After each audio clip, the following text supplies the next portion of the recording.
Hello, karibu ndugu mtazamaji kwenye kipindi cha leo. Leo nataka nizungumzie kwa wale watu ambao wanakuwa wanajitoa sana kwa watu, wanaonekana sana kwa watu.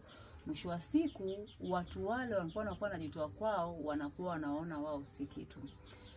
Kwa asili ya mwanadamu jinsi ilivyo, yeye au niseme hivi, mahusiano yoyote kati ya pande mbili yanakuwa yanahitaji watu wote wawili waweze kujitoa. Upande huu jitoe na upande huu jitoe ili waweze kushare hicho kitu na kile kitu ndio kiwafanye waweze kwenda mbele. Lakini inapotokea mtu mmoja yeye anakuwa anajitoa zaidi sana kwa mtu mwingine, yule mtu ambaye anakuwa anafanyiwa yale mambo, muda mwingine Waswahili wanasema anaweza akachukulia poa, anaweza akachukulia kawaida sana. Na mwisho wa siku akakuona kama wewe huna muda. Yaani huna muda, wewe huna swala la muhimu kulifanya, wewe si lolote, wewe si chochote, kwa sababu tu umejaribu kumpa muda wako yeye, umejaribu kumthamini yeye, umejaribu kufanya kila kitu kwa ajili yake. Kwa hiyo mtu anaweza akateke advantage kwa ajili yako. Kwa hiyo sasa kitu gani ambacho inabidi ukifanye wewe ambaye unakuwa na moyo wa kujitoa kwa mwenzio au kwa wenzio? Kitu cha msingi ni wewe kuweza kuelewa kwanza kwa nini unafanya kile kitu. Je, yale unayoyafanya unafanya kwa ajili ya kumfurahisha tu yule ambaye unakuwa unamfanyia, au unafanya kwa sababu ndio wewe inakubidi ufanye na ujisikii vibaya kufanya hicho kitu? Kwa sababu Biblia pia inatuambia hata ukitoa mwili wako uchome moto, lakini ukifanya pasipo upendo ni sawasawa na nini? Na hakuna. Ila ukifanya kwa moyo wa kupenda, ukifanya kwa kutoka ndani, hata kama upande wa pili utachukulia ndivyo sivyo, ila ndani yako wewe utakuwa una amani.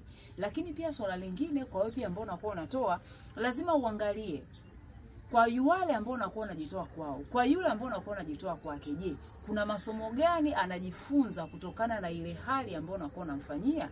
Maana lengo la sisi kuwepo duniani tunamreflect nani? Mungu mwenyewe. Mungu ndo ambaye ana uwezo wa kufanya kila kitu kwa ajili yetu. Hakuna mtu ambaye anaweza akachukua nafasi ya Mungu. Kumbuka wewe si Mungu. Mungu ni mmoja. Fanya kwa kadiri yako wewe kama wewe. Na unapofanya hakikisha umfanye yule mwenzio aweze kupata somo. Akipata somo la ule upendo ambao unakuwa unamuonyesha, la kule kujitoa ambao unakuwa unaonyesha, mwisho wa siku na yeye kile Mungu ambacho anakuwa, kile Mungu ambacho anakuwa anabariki nacho au ambacho anakuwa mbarikiwa na Mungu, na yeye awe na uwezo wa kuweza kutoa pia kuweza kuwasaidia wengine. Lakini muda mwingine unapokuwa wewe unataka kufanya kuonekana, unataka kufanya kwa sababu anichukulie 1 2 3, muda mwingine ile inakuwa ni kama selfishness kwako. Unataka kuown, unataka kumiliki wewe kama wewe. Na mwisho wa siku unakuwa unamkosea yule mtu wa upande wa pili, naye anashindwa kupata masomo na mafunzo kutokana na kile kitu ambacho unakuwa unakifanya. Kutoa si kitu kibaya. Kutoa ni kitu kizuri zaidi. Lakini Biblia inatuambia kwamba utini bora kuliko sadaka. Utini bora kuliko sadaka. Kwa maana kwamba Mungu anachokitaka wewe uhusiana na yeye Mungu. Mungu atakupa maelekezo kuhusiana na upekee wako wewe ni nani, kupitia maarifa ya neno lake ambao unakuwa unayapata. Kama utapata maarifa kuhusiana na neno la Mungu, ukajua pekee wako, Mungu atakudirect, atakupa maelekezo wapi upeleke kile ambacho anataka wewe ukipeleke. Ila nikiongea haya simaanishi kwamba tuwe stingy, tuwe wachoyo, hapana. Hataki kuwa wachoyo, lakini toa kwa kiasi kile ambacho unawiwa ndani, kutoka ndani yako. Usifanye tu ili mradi uweze kuonekana. Mwisho wa siku mamuvu yake yanakuwa ni makubwa sana. Kaujeje duniani kuja kuprove vitu fulani kwa watu, kuja kuonekana kwamba mimi ni 1 2 3, mimi ni hivi na hivi. Hapana. Pia hapana.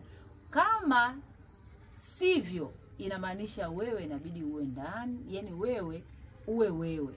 Ukishakuwa wewe, ukaelewa wewe ni nani, pia ukaelewa hauna haja ya kumake excuses kwa watu mbalimbali, ukaelewa kwamba hauna haja ya kuprove kitu chochote kwa watu, itakupa hali ndani yako ya kuweza kuendelea mbele. Hali ndani yako ya kutaka kuona watu wanabarikiwa kutokana na vile wewe jinsi ulivyo, bila kujioverdoze, bila kufanya out of your conscience. Kwa hiyo wewe unayetoa, kuwa makini katika yale ambayo unakuwa unafanya kwa watu. kuwa na kiasi, lakini fanya kwa moyo wako wa kupenda. Lakini pia tuje upande wa pili kwa wale watu ambao wanakuwa wanafanyiwa. Unaona mtu anakufanyia labda moja, anatoa muda wake, anafanya hivi, anakuthamini kwenye kila kitu. Tuache kuwachukulia watu poa.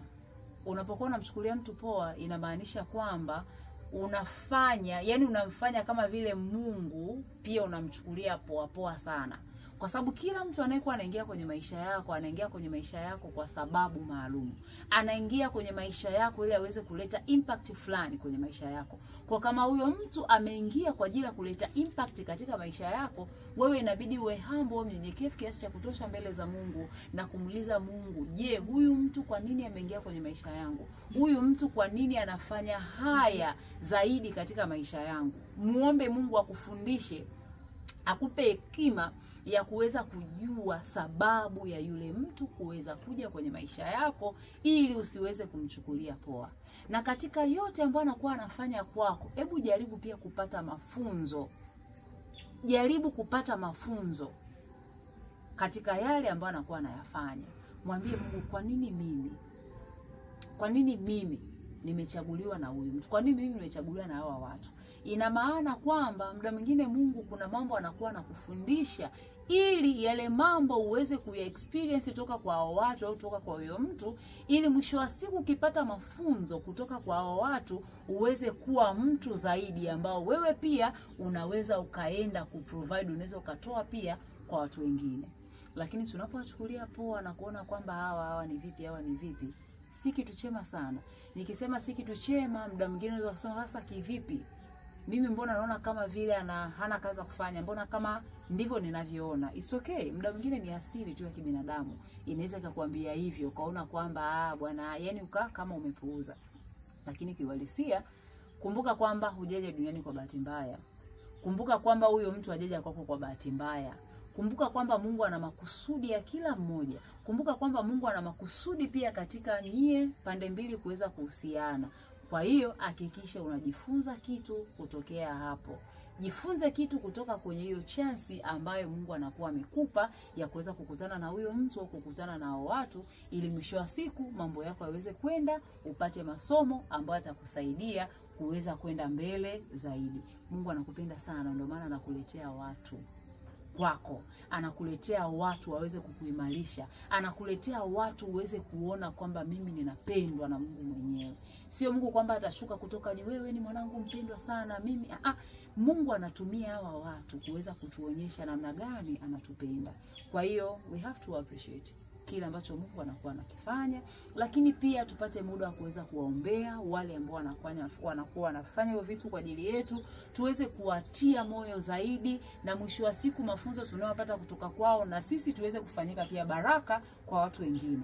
Dunia na mambo mengi. Watu wanahitaji faraja, watu wanahitaji baraka, watu wanahitaji mambo mbalimbali.